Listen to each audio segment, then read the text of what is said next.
We had a client that we worked with, and she was really struggling with profitability. She kept raising tuition. She actually did 3 tuition increases within a 15-month cycle, and she still could not catch up.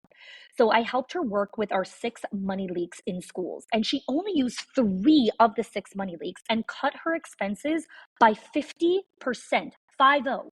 She did not fire anyone. She did not slash any of her programs, and she did not work more hours. Again, the 6 money leaks are not hacks or spreadsheets. These are patterns. They are small decisions that feel so normal that your school does, but they quietly drain your school's profit. So if you've ever wondered why you're working so hard, but still not seeing the return, this is your first step to clarity. Click the link in the show notes and find out what it's actually costing you.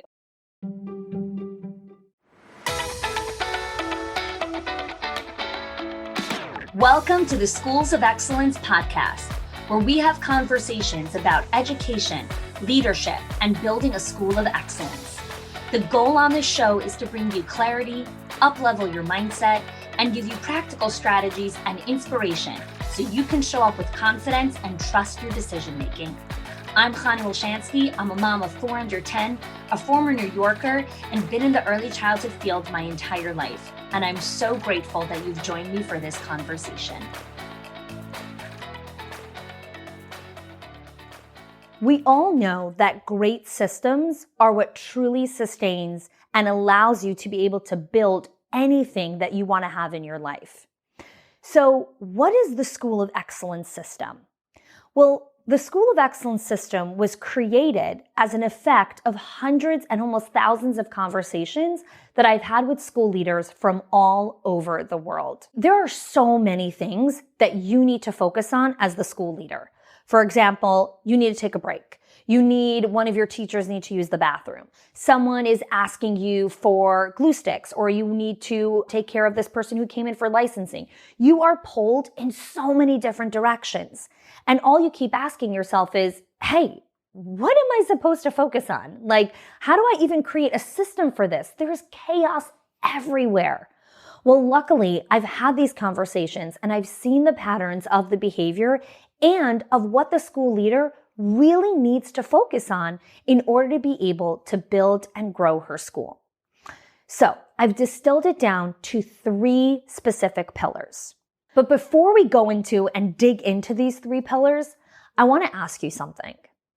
I know that nobody has unlimited resources. There's no such a thing as unlimited time, unlimited money, unlimited anything. But the most constrained resource that you can never get back or never get more of is your time. And so as a school leader, we need to be so vigilant about where we use our time.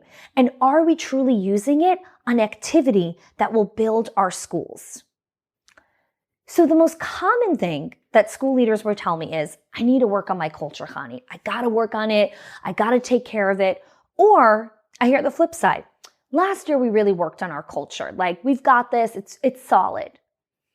This is something you need to print out, tape on your wall, put it on your refrigerator, and paste it everywhere. Culture is not a project. I'm going to say that one more time. Culture is not a project. Culture is an effect of the leader's daily behaviors, actions, and routines. That means that everything is culture. Everything. So if culture is everything, right? Culture sits at the top, the very top of your school building, essentially. And that really filters through into everything. But then we have these 3 pillars right here. And we're going to get started with our first pillar, which is our DOP. So your DOPs are your daily operating principles. Okay? Now, what does that stand for? Your daily operating principles are your time management, your meeting structures, and your routines and your habits. So let me unpack that just a little bit over here in this episode. Your time management is how you choose to spend your day. Very simply put, do you run the day or does the day run you? Does your staff get to rule and decide what happens during your day? Do the parents dictate every single part of your schedule? Or do you create your calendar and you decide how you show up in your day? Your next one is your meetings. We need meeting structures and systems, agendas, purposes, formats, follow-ups, accountability. All of these things are part of the daily pillars of what it takes to build your school of excellence. And lastly are your routines and habits, okay? We all know there's been so much data and so much science that's been done on high performers that have phenomenal routines and habits because we are our habits, right? No one needs to remind you to brush your teeth in the morning. No one needs to remind you to get those shoes on and go to work. It's a habit. Sure, it's a simple one, but it's still a habit. And your routines and habits are going to dictate the type of culture that you create in your school. Hey there, it's Connie, and I wanted to share with you about my special Build to Last workshop. So last time we did this workshop, we did it in March, and we had over 700 early childhood leaders from all over the world join us. And I mean from all over the world, I mean as far as India, Australia, all parts of Africa, Canada, the US, Italy. We had some people from Hawaii, Australia. It was amazing. So the reason we're doing it again is because it was such a huge success from the aspect of people got amazing transformational results within the first couple days of this workshop. So I want to walk you through what it's all about and why you should sign up if you are a school leader. So in this workshop, I'm going to be going over the 3 sustainable pillars to build and sustain your school of excellence. Pillar number 1, mindset. Pillar number 2, time. And pillar number 3, culture. And within culture, I'm going to be doing a bonus session with you guys on conflict, how to have difficult and impossible conversations. So this is going to be a 4-day experience where every single day I'm going to be teaching, training, coaching, and advising you guys on all of these different pillars. And what's even more so is I'm going to give you a very special workbook where you're going to be able to take notes, see the exercises, the practices, the prompts, the scripts, all the things that you need. Because in those 4 days, here's what I know. You're busy. You don't have extra time to do a workshop. You don't have extra time to do things that aren't going to deliver a result in your school. And that is why I'm committed to every single minute in this workshop is going to be valuable for you. It's going to give you practical strategies that you can implement right away in your school. So if you're thinking, oh, I would really love to sign up for this, but I don't have time, guess what? It's going to be recorded. So even if you can't show up live, you can get access to the recording within the first week. After that, the recordings are going to go down. And if you're saying, oh, I would really love to join this, but I actually don't even have time to watch the recording, here's what I want to tell you. If you don't have time, this is why you want to be on here, because on day 2, I'm going to be teaching you about effective time strategies and how to focus on key priorities that move your school forward and how to delegate, delete, and outsource anything that doesn't move your school forward. So if you're wondering, or if you're thinking about, goodness, I would love to have more peace of mind. I would love to have more of an ability to focus on the things I need to, build and sustain my school of excellence, build an amazing school culture, build a place where teachers have staff buy-in, where they want to come, where parents see us as professionals, not babysitters, where I have the energy, the focus, the time, the mental space, the resilience, the confidence to trust my decision-making. Guys, this is the place, the Build to Last workshop. So all you need to do is go to khani.me/build-to-last or click the link over here in the show notes, in the description, in the comments, wherever it is, and sign up. And right after you sign up, you're going to get access to an incredible community of people who all want to do this amazing stuff with you. So I can't wait to see you there. khani.me/build-to-last. Sign up. Can't wait to see you there. All right, take care. So let's go into our second pillar, okay? Our second pillar is our LOP. Our LOP stands for our leadership operating principles. And those are really the 3 key stakeholders that we have in the school that are making a lot of different decisions in how and when things are going to take place and how that really affects the children. So let's go into that. So our LOPs are the school leader, you, and if you're the director or you're the owner, like it's essentially the person that's running the school. The second one are the teachers, of course. They're a key stakeholder in how everything operates in your school. And lastly are the parents. Parents are a definite key stakeholder in how everything happens in the school. They're the lifeblood of the business. And so your LOPs are, how do you interact with these people? So you may be listening to this and thinking, okay, I know I have to focus on how I interact with my teachers. I know I need to focus on how I interact with my parents. What do you mean by how I interact with myself? Yes, how you interact with you and yourself. What do you tell yourself in the morning? What do you feed yourself in the morning? Do you go to sleep on time?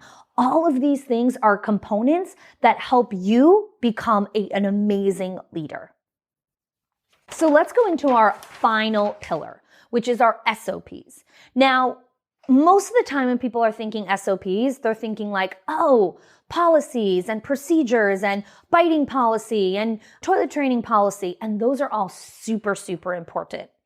But what I'm referring to here in your SOPs, which is your standard operating principles, are the standards that you have in your school for how your school operates. So let me give you an example. You guys know there's a restaurant chain called McDonald's, and there's a standard for the way all McDonald's are set up. When you go in there, you know you're going into a fast food restaurant. So there's the tables there, the chairs, the checkout counters, the furniture, the coloring, the lighting, all has a standard of fast food restaurant. Now, if you go into a restaurant in the city where you're going to pay on average $250 for a couple to eat dinner, let me tell you a little secret. There's going to be a different standard there of the way the restaurant is set up. You're not going to be sitting on benches. You're going to be sitting on a plush chair. You're going to have linen. There's going to be china. The standard in the way that the waiters move around and the busboys and all the different people, there's a standard. Now, I have a little funny story to tell you before we go further. So my husband and I have this great restaurant that we love to go to in the city. And whenever I go to new restaurants, I always am checking out and observing the standards in the way that the people are interacting with each other, because I think it says a lot about the leader. So I went to the ladies' room in between after we placed our order. I went to go to the ladies' room and I saw that there was someone standing right outside of the bathroom with these beautiful napkins. So I'm curious. So I said, what are you doing here? So she's like, oh, when you come out of the bathroom, we have a wet wipe over here just to freshen up before you go back into the restaurant. I'm like, oh, that's fancy. I said, well, let me ask you a different question. How often do you clean the bathrooms here? And she's like, every 30 minutes. I'm like, what? Every 30 minutes? She's like, yeah, that's the standard here. Because anyone that comes in here, the bathroom should be immaculate. Let me tell you something, guys. McDonald's ain't cleaning their toilet every 30 minutes. You're lucky if it's once a day, because that's the standard, okay? So now, let's move this back to early childhood. The standard in your school has an effect on who you attract into your school. So what's your gossip standard? Do you tolerate gossip? What's your sarcasm standard? What's your attendance standard? What's your cell phone standard? What's your standard for the way people hand in meetings, come to meetings or submit deadlines? All of these are part of the quality of the reputation that you are creating for your school. So wow, that was a lot of information and a lot of different parts of all these different pillars to build your school of excellence. And you might be sitting and thinking, whoa, okay. Where do I focus first? Do I focus on my standards? Do I focus on my time management? Do I focus on myself, my teachers? Where do I go first? Take a deep breath. I got your back. We created the School of Excellence scorecard, where you can do a diagnostic to assess the strengths and the weaknesses of your school from the lens of the 3 pillars.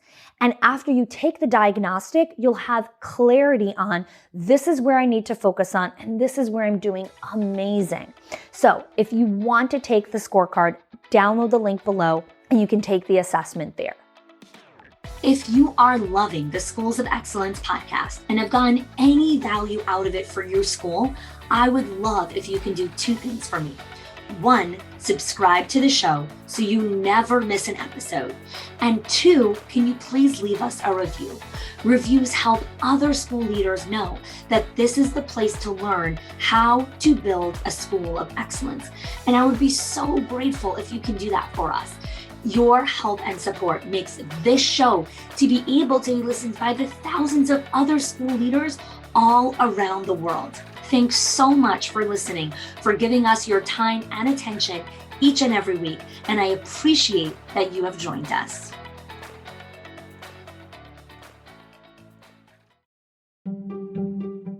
If your accountant has ever told you to cut back on professional development or slash your teacher appreciation budget or your staff development budget just so you could stay afloat, or has told you, hey, you probably can't go invest in that program, please listen.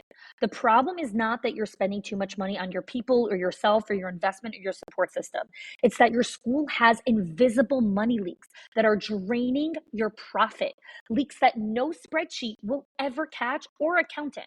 So I created the 6 money leaks of schools that show you the 6 core areas that schools lose money every single month without realizing it.